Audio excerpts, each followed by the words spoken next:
This article here is from The Independent. It's called Barrister's Fury After Legal Regulator Takes No Action Over Colleagues' Foul Mouth Tweets. It's pretty new, from about October 29th, and this person here, Charlotte Proudman, is one of Amber's biggest defenders on social media and has been for a long time, so I figured I'd take a look at her actions and analyze them a little bit.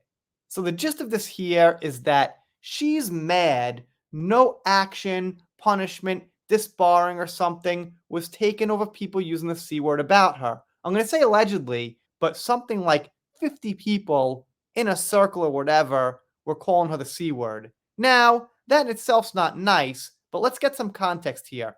First of all, Dr. Proudman really likes that word. And by the way, this is not even my favorite topic. I don't like talking about this, but to make a point, I have to. She likes the word a lot.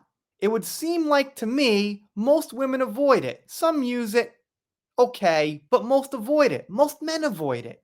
But it seems like Proudman here uses it to make points.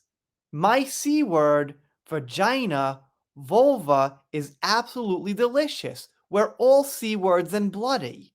That's a tweet of hers. By the way, they say it might actually break the rules of X. And this one down here. Let's say see you next Tuesday just to be smooth and easy. Did you know the origin of see you next Tuesday? A woman of power. They made it a dirty, nasty swear word. They're so threatened by our power. So I'm not going to make a deep dive into what she meant by that, but as you can see, she's no stranger to using the word see you next Tuesday. But yet, when people use it, about her, she freaks out. They should be punished. Let's see what we got.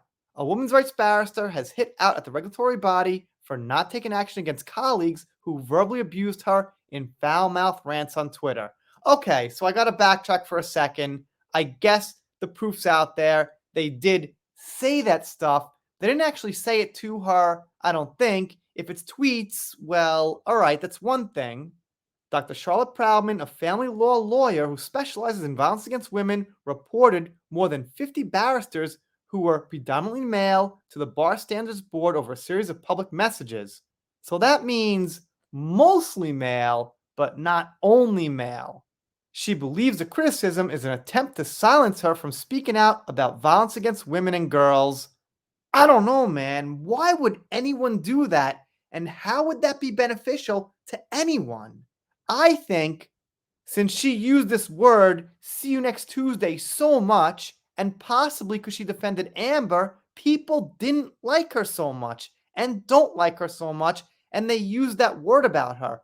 How do you twist that into being against women and girls? The fact is, you don't. She's trying to make them look as bad as possible because she's mad they're using the see you next Tuesday word against her.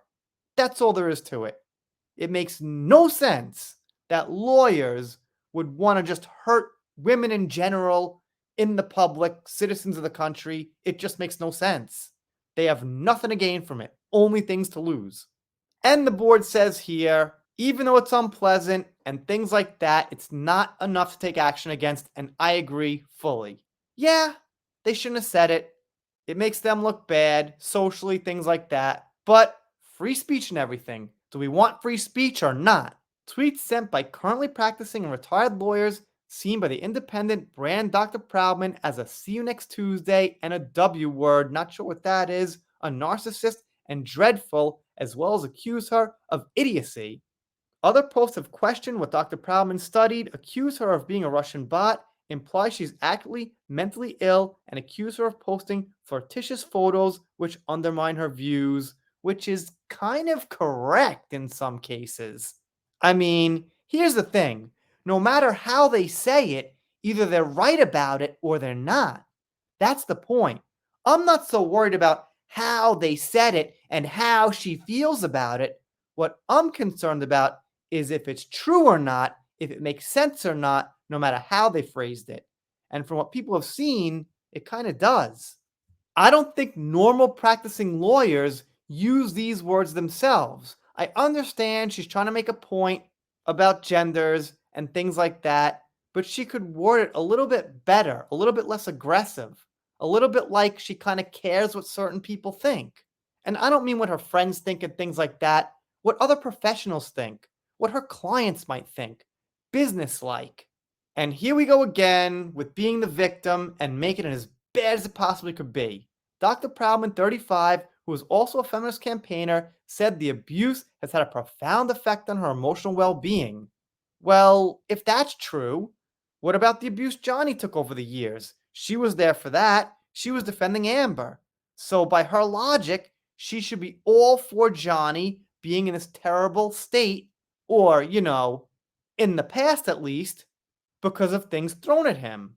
If she's not, she's a hypocrite, point blank. So how could I hear that from her? She told The Independent, it's made me fearful of being around other barristers in networking events, in court, or social situations. Of course, it's always like fearful. I don't know if someone who's called me a narcissist or a see you next Tuesday online is there. That's an intimidating environment.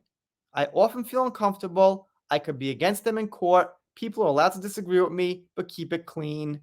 Yeah, okay. Look, I'll agree with her like 15% here.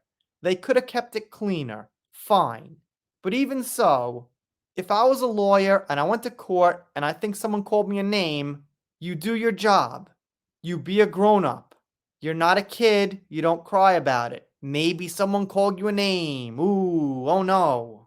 And it continues. A letter from the Bar Standards Board addressed to Dr. Proudman, seen by the Independent, states they acknowledge that a number of tweets you forwarded to us were unpleasant and inflammatory. But the letter adds, we have, however, reached the conclusion that they do not reach the threshold that will lead to regulatory action against those who made them, where those individuals are on our register. And Dr. Proudman adds, I felt that they were complicit in the abuse that I'm experiencing from barristers because they've done nothing to protect me in this. Okay, so now the people who say what's being accused isn't bad enough are also abusing her.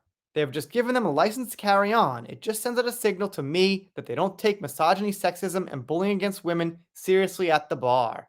She added, I do family law predominantly, and in the family courts, all of the victims are silenced. So when they leave the court doors, they can't talk about anything that's happened in those hearings, she said, which I think makes sense. Because one of the big problems is when it gets out to public, people make up their own opinion without all the facts. So, yes, I think things should stay behind closed doors. And that goes for everybody, not just for women, of course. Everybody. It's pretty obvious that careers get hurt over allegations that might or might not be true.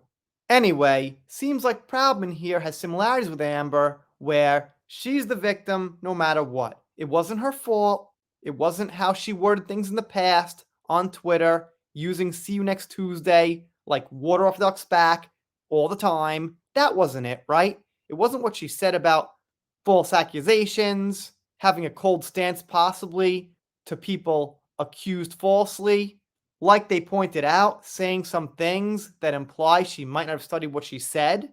They must have got that idea from someplace. But anyway, let me know what you think in the comments. Figure this was an interesting one. If you're not subscribed here, consider it. If you don't, I'll be sad, but I'll get over it. See you next time.